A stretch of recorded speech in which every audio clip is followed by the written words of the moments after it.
So it's sad to say that Friedrich Nietzsche had women problems, and it's even sadder to see how they affected him by turning him into the misogynist he was, saying things like, if a woman seeks education, it is probably because her sexual apparatus is malfunctioning.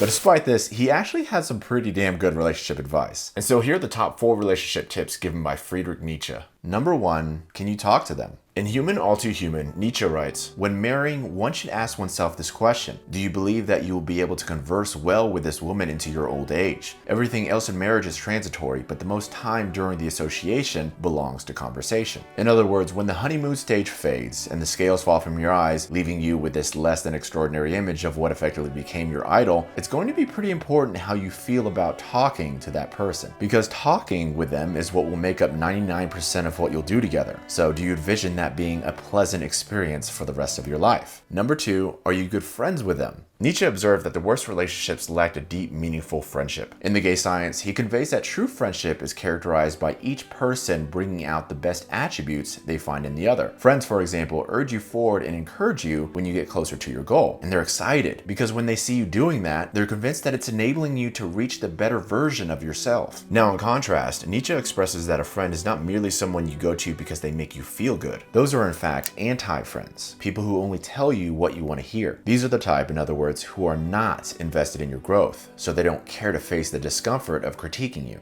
And for more practical clarity, this is the telltale sign of an anti-friend. It's in their ability to look at what you're doing and see exactly how it's making you worse, and then look at your face and still tell you that you're good, that you're just fine exactly where you are. This is why Nietzsche said that true friendship is essential for the success of a happy long-term relationship. Number 3, are you marrying out of romance? Because romantic relationships are bound to sizzle and fizzle, Nietzsche argued in his book, Thus Spoke Zarathustra, that it is utterly stupid to turn a purely romantic relationship into a long-term commitment, what's also known as marriage. He also says in Human All Too Human that to base the institution of marriage on romance is to undermine the institution by basing it on an idiosyncrasy. And you never ever base an institution on an idiosyncrasy. And an idiosyncrasy here meaning like a whim or something trivial. But this didn't mean he wanted to do away with marriages altogether. Instead, he urged people to invent new ideals. This came from his observations of ancient Greece and their marital system. He found that they had a solid foundation in marriage because it was essentially a rational business arrangement,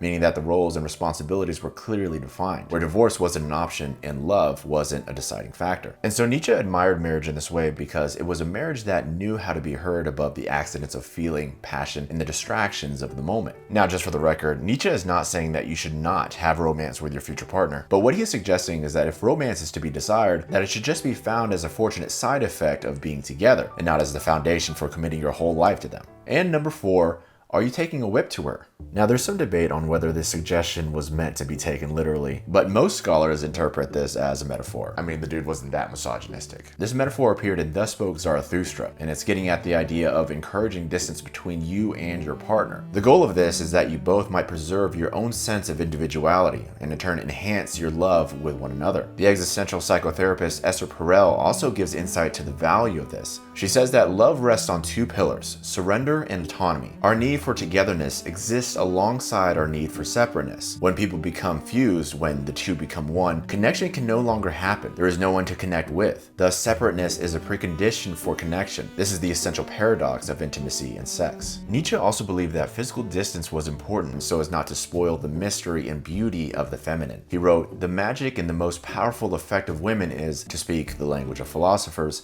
action at a distance." Thanks for watching till the end, guys. I hope it was helpful, and until next time, peace.